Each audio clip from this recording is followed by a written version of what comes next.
नमस्कार, ये आकाशवाणी चंडीगढ़ है। अब आप वैशाली चौधरी से प्रादेशिक समाचार सुनिए। पेशे से रेडियोलॉजिस्ट डॉक्टर अर्चना गुप्ता ने भारतीय जनता पार्टी की हरियाणा प्रदेश अध्यक्ष का कार्यभार संभाल लिया है। मुख्यमंत्री नायब सिंह सैनी ने उन्हें पदभार ग्रहण कराया। उन्होंने मोहन लाल वडौली की जगह ये अहम जिम्मेदारी ली है। इस नियुक्ति से पहले वो हरियाणा बीजेपी की प्रदेश महासचिव थीं। मुख्यमंत्री नायब सिंह सैनी ने उधर पंजाब के नवनियुक्त प्रदेश अध्यक्ष सरदार केवल सिंह ढिल्लों को भी आज उनका पदभार ग्रहण कराया। इस अवसर पर भाजपा राष्ट्रीय महासचिव तरुण चुग और राष्ट्रीय उपाध्यक्ष सौदान सिंह समेत कई पदाधिकारी साथ में मौजूद रहे। आज विश्व साइकिल दिवस है। अप्रैल 2018 में संयुक्त राष्ट्र महासभा ने 3 जून को विश्व साइकिल दिवस घोषित किया था। केंद्रीय खेल एवं युवा मामले मंत्री मनसुख मांडविया ने देशवासियों को विश्व साइकिल दिवस की बधाई देते हुए युवा शक्ति से साइकिलिंग को अपनी रोजाना की आदत बनाने की अपील की है।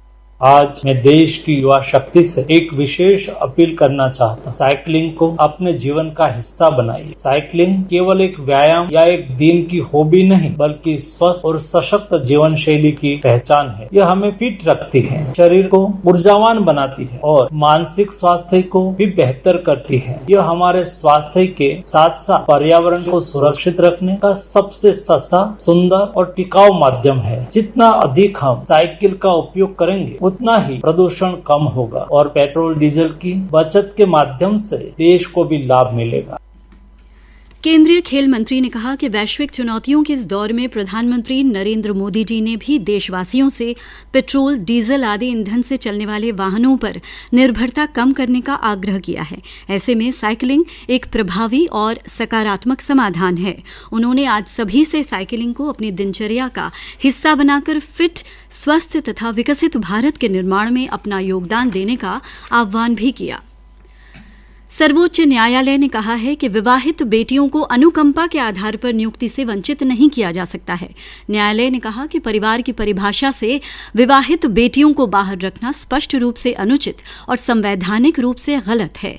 न्यायमूर्ति PS नरसिम्हा और आलोक आराधे की पीठ ने इलाहाबाद उच्च न्यायालय के एक आदेश को रद्द करते हुए ये टिप्पणी की। केंद्रीय ऊर्जा मंत्री ने राज्य में प्रीपेड मीटरिंग प्रणाली के क्रियान्वयन की समीक्षा करते हुए निर्देश दिए कि इसे चरणबद्ध तरीके से लागू किया जाए। उन्होंने सुझाव दिया कि प्रथम चरण में सरकारी कार्यालयों, सरकारी भवनों और सरकारी कर्मचारियों के परिसरों में इसे लागू किया जाए। इसके पश्चात 10 किलोवाट से अधिक भार वाले उपभोक्ताओं तथा अन्य श्रेणियों के उपभोक्ताओं को इस प्रणाली से जोड़ा जाए।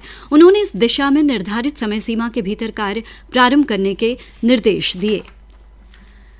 केंद्रीय ऊर्जा मंत्री मनोहर लाल ने कहा कि देश और राज्यों में बढ़ती बिजली की मांग को पूरा करने के साथ साथ बिजली क्षेत्र में होने वाले घाटे को कम करना समय की आवश्यकता है। इसके लिए बिजली निगमों को नई तकनीकों को अपनाते हुए लक्ष्य आधारित योजनाओं एवं परियोजनाओं पर तेजी से कार्य करना होगा। उन्होंने कहा कि बिजली एक आर्थिक संसाधन भी है जिसके उत्पादन और वितरण में भी भारी लागत आती है। इसीलिए वितरण व्यवस्था को अधिक सक्षम और आधुनिक बनाना आवश्यक है। केंद्रीय मंत्री कल चंडीगढ़ में हरियाणा के बिजली निगमों तथा केंद्र सरकार द्वारा प्रायोजित विभिन्न योजनाओं की समीक्षा बैठक की अध्यक्षता कर रहे थे। बैठक में हरियाणा के ऊर्जा मंत्री अनिल विज भी उपस्थित रहे। बैठक के दौरान श्री मनोहर लाल ने कहा कि हरियाणा बिजली क्षेत्र में उल्लेखनीय प्रगति कर रहा है, किंतु राज्य को बिजली घाटे को शून्य करने की दिशा में और अधिक प्रयास करने चाहिए। उन्होंने अधिकारियों को निर्देश दिए कि बिजली बिलिंग और वास्तविक आपूर्ति के बीच के अंतर को न्यूनतम करने के लिए प्रभावी कदम उठाए जाएं।